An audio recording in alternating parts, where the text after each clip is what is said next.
have maybe a little inkling to say,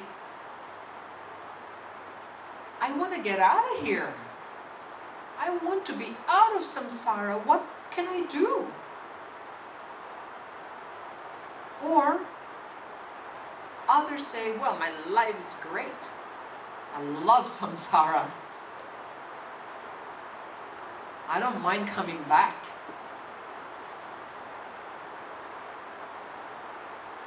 Coming back where? Is it promising to be human again? Yeah. This is quite serious. And this is why every practitioner who is endowed, with this precious human birth, this is a very, very straightforward question. Because this is very difficult to understand at the beginning. Because there's so many, wow. But now, we understand that the reason why we cycle is because of mental darkness. And why do we even have mental darkness? Is because we have negative emotions. Because of this,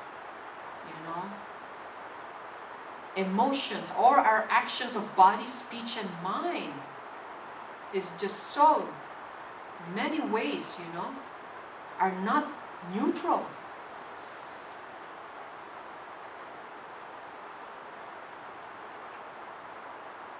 And because of this, then we have, when we have mental unrest, what does it always propagate, or what does it, the result of that is what? Negative actions. And when we have negative actions, what happens? It goes to our negative merits, which then binds us to negative, this is the karma, the cause and effect. So the more we do that, well, then it will never stop. And yes, that's just, as the Buddha said, that's how it goes. But then he gave a prescription to say, for us to not go to the lower realm, is you have to know the 10 non-virtuous actions and what to do to counter that, so that we will not be born in the lower realm, meaning we will not thrown into the lower realm. So we need to go back again to the 10 wholesome, you have to do 10 wholesome actions, which is, example, instead of killing, you save lives, like that. Instead of lying, you say the truth. So those are all actions that would lead us to be born at least in the higher realm. Okay? And remember, there are ways and reasons too how to become human again, right? But the problem is, yeah, I want to be human again, but I want to be rich at that time. Is that our goal? Because we need to be very clear. And like some people well, I'm going to come back again as this so that, I'll have more money. Well, first of all, if you think like that, it may not happen because that's all you are up to. And what does it say when you are greedy? And it's only about yourself? You might immediately go to lower realm. Yeah? Because you're too selfish. So that's why again you go back to these wholesome actions and knowing them, because these are the causes. These are the determinant. The determinant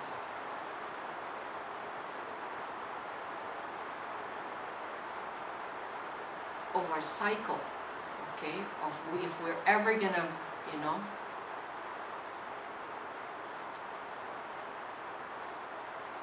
born to the higher realm or lower realm. Yeah. So, here's another thing. There are two things that we need to understand here. If you say, well, I definitely don't want to go to the lower realm, so what should I do? Right? So, non-meritorious actions, okay? Non-meritorious actions, which is the unwholesome action, okay?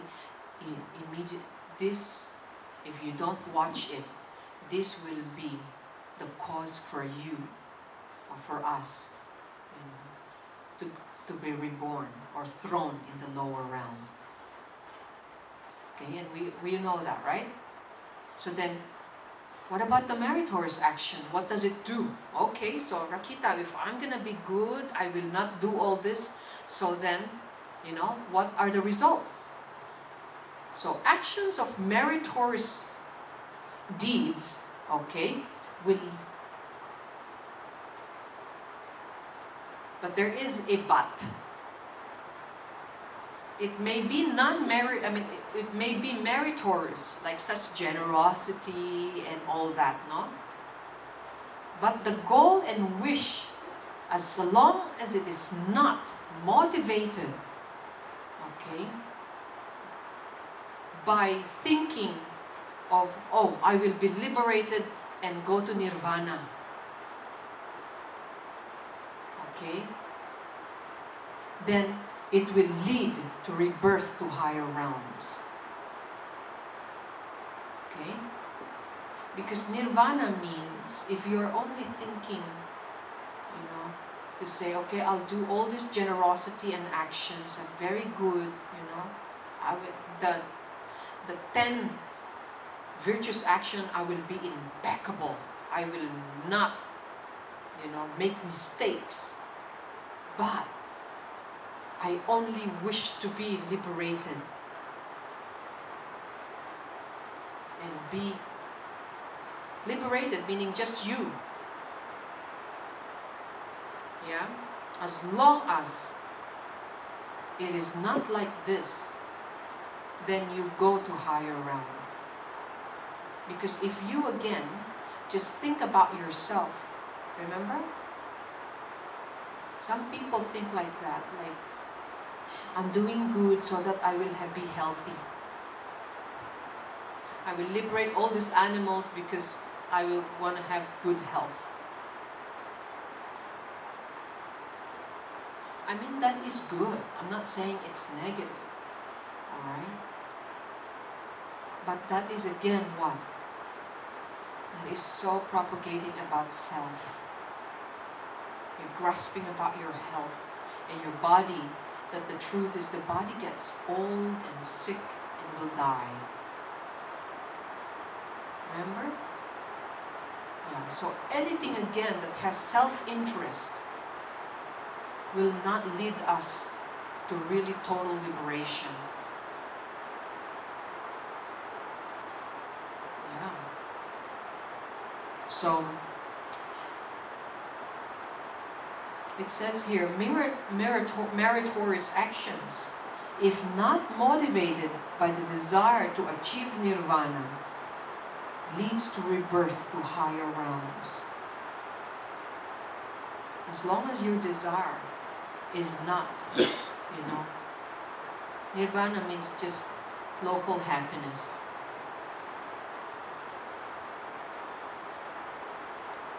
Or very short-term happiness, which is usually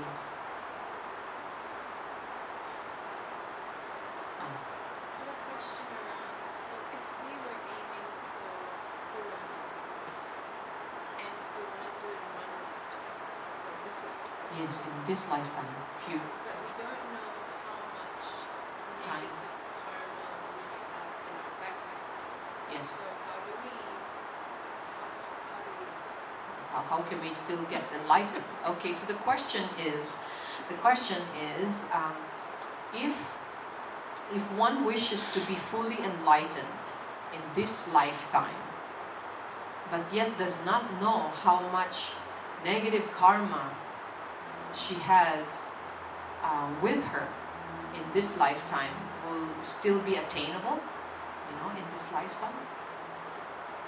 Yes. Well, how? Is to purify. Is heavily. That's why, again, remember, I was so big in purification. You exhaust that. So basically, the technique and the method that my own understanding, but at the same time, that's what's prescribed is, first is first what's causing the suffering, which we already know. What causes suffering? All our negative actions and our emotional problems, which is basically based from an untamed mind, right? So we know all these causes. Well, this is the reason why, because my mind is just so conflicted. Yeah?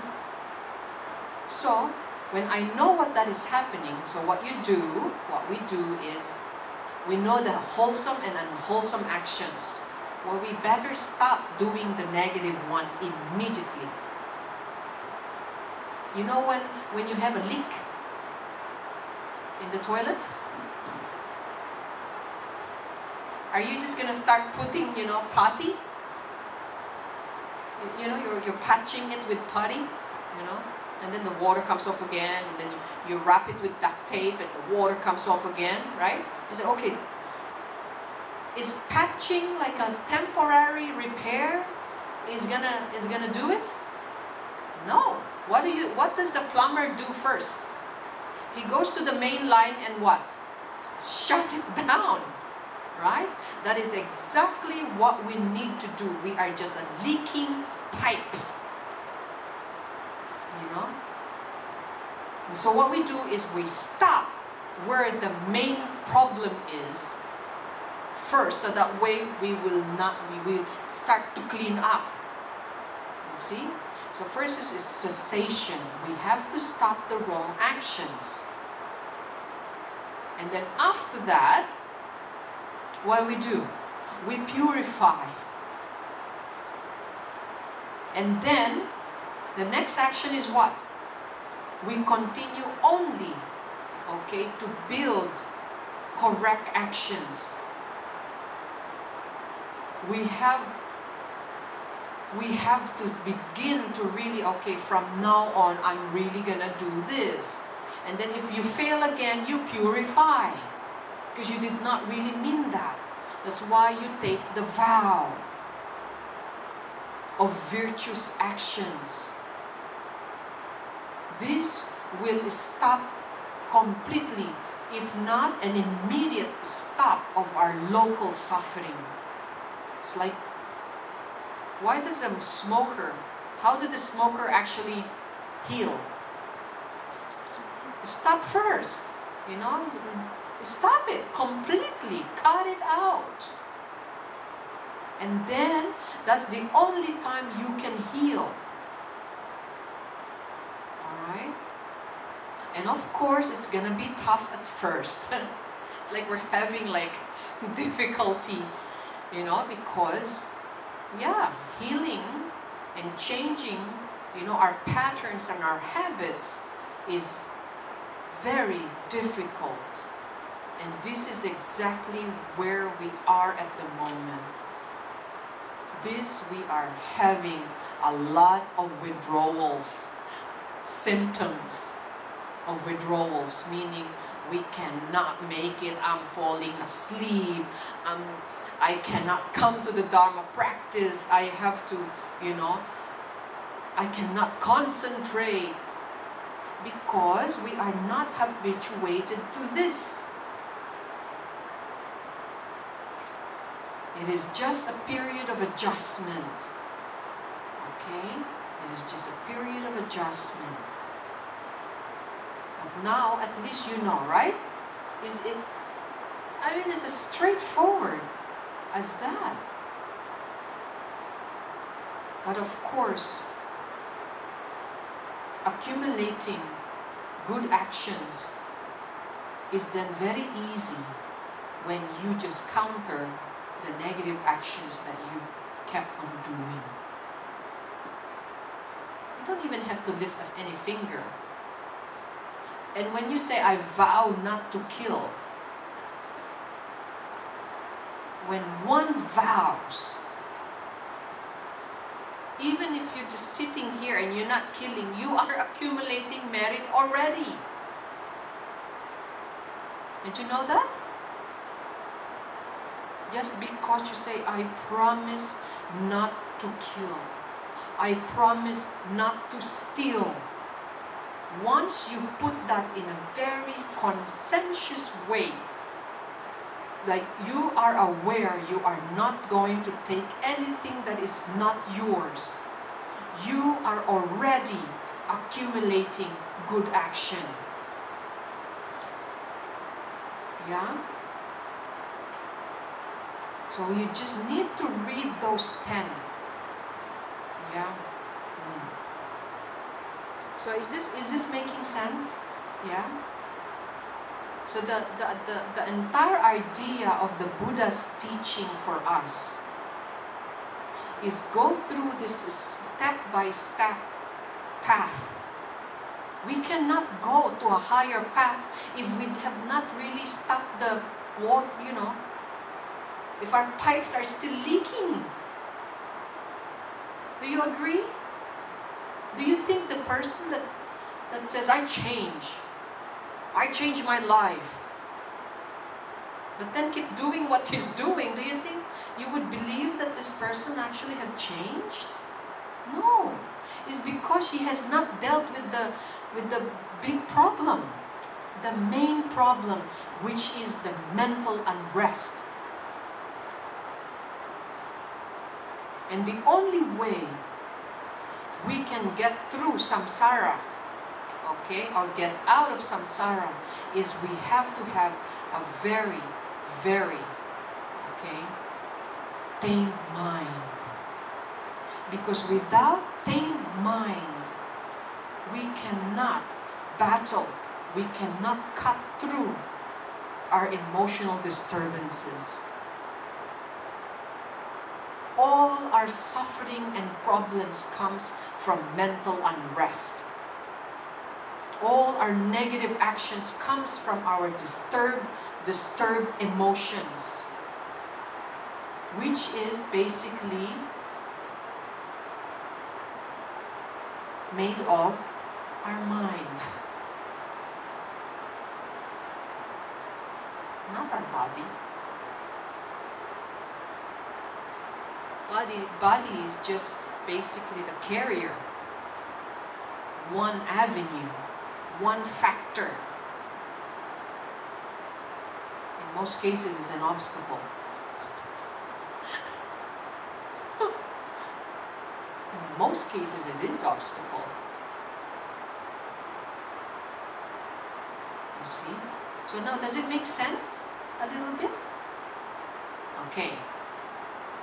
Questions?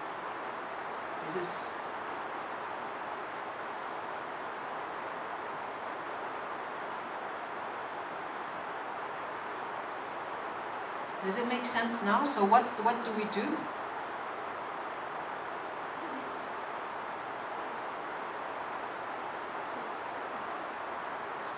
Is it written anywhere in the Bible that we've seen the documented liberation in this lifetime? Yeah. People who are liberated. Yes.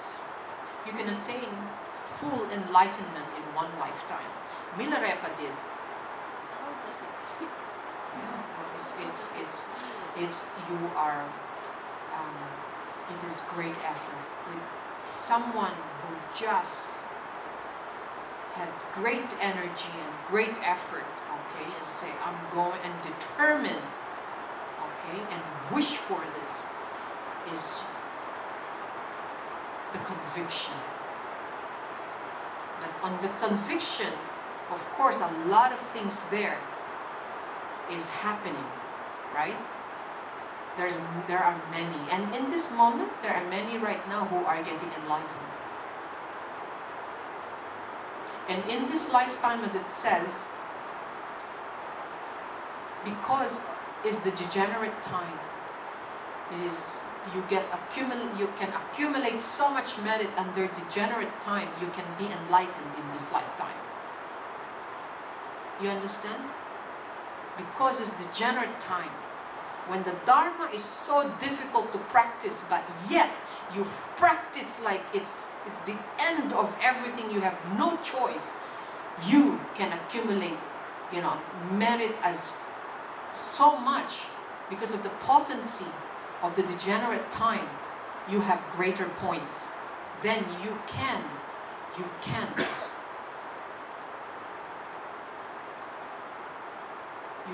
can actually attain enlightenment in one lifetime. Okay. Yeah. But it comes into determination, big effort. Yeah. Because it's degenerate time, it's very difficult to practice. Because before, when the Buddha's time, and it's not really a degenerate time, takes a while to accumulate. Because it's easy to practice the Dharma. But when the degenerate time, because it's very difficult, then the points are higher. If I'm talking about points, the potency of accumulating merit is high, very high. That's why, for example, when one prostrate, you do prostration, and you do it right, and the mind is there, by that itself, for the mind to perform that action, it is very high merit. Because not everyone, not ordinary person can do that.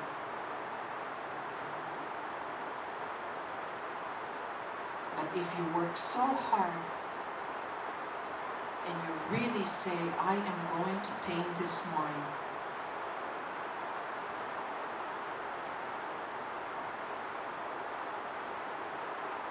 now why do people want to be fully enlightened and just not go halfway?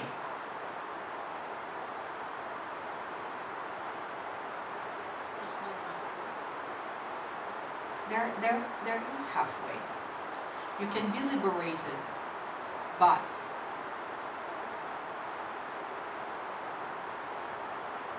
they call that is still a medium capacity, because you only think of yourself. Then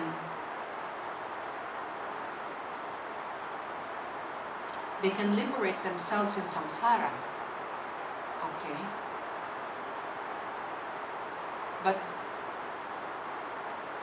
But it's not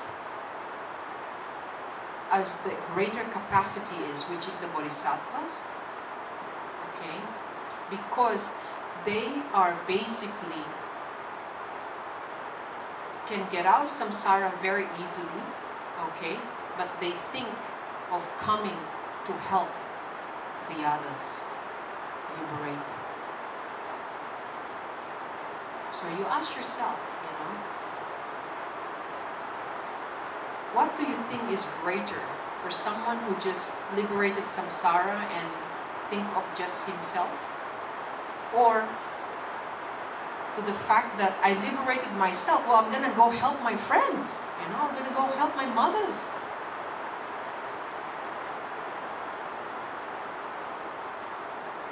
What would you be?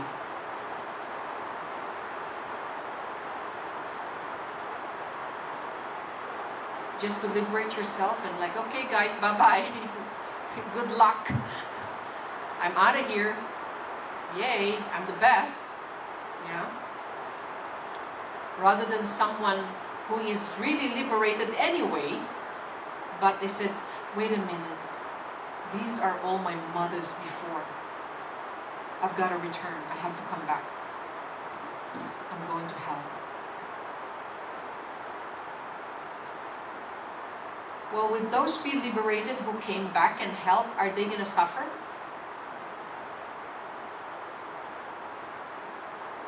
What do you think? Not anymore. They already liberated, okay? They already, you know? So, they may suffer because they went through the birth, right? But it's so easy. They come and go. They will have no suffering. But when you say they don't have suffering, does that mean they don't go through aging, sickness? They will go because they have to go through, you know, the stages, but they don't suffer. Remember? They don't suffer the illusion. So the mental piece is Yeah. basically they transcended that. Yeah. So it doesn't mean they don't go through the actual Yeah, nature. they go yes, they reborn, they experience it, but no pain, no suffering. And these are bodhisattvas, which helps us. So when you say it can be enlightened in a lifetime, and we possibly have enlightened beings on this earth. Yes, That means those human beings, they've just basically transcendent. transcended. But They're- they're still yeah. living human lives. Yes, some of them are still living, but yet they already attained enlightenment. But the thing is, they do not tell you they are enlightened, of course, but you know they are, because they have capacity. For example,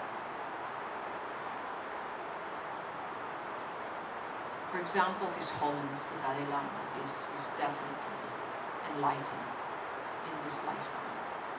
Okay, because of his qualities. That's not sometimes you just, the ones that really know him, and you know how, if you see him in person, sometimes that is not just an ordinary being.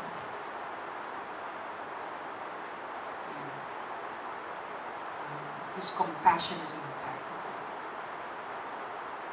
And some beings don't even sleep anymore. They only practice the Dharma and only think how to help. And they are, some lamas are doing that.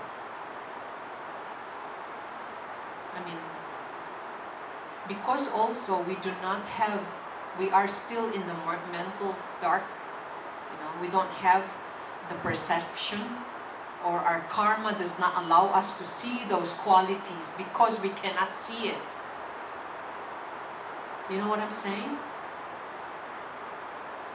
Even a person is so beautiful and so fantastic. One person see that person's like, wow, she's incredible. But the other person, I don't think so. Who do you think is right? Because of their mental darkness and afflictions, we are not able to see it. You understand? This is the reason why everyone has its own mental ignorance in that capacity, because the way we perceive, we cannot see it. Other people can see it. And how come we cannot? It's because they can see it because of their, their mental disposition. And the more obscured our mind is, the less we see. We cannot even see someone who is very kind, even in front of us already. And most of that, sometimes, children, does not see their parents very kind, because they cannot see it. But when they mature in certain capacity,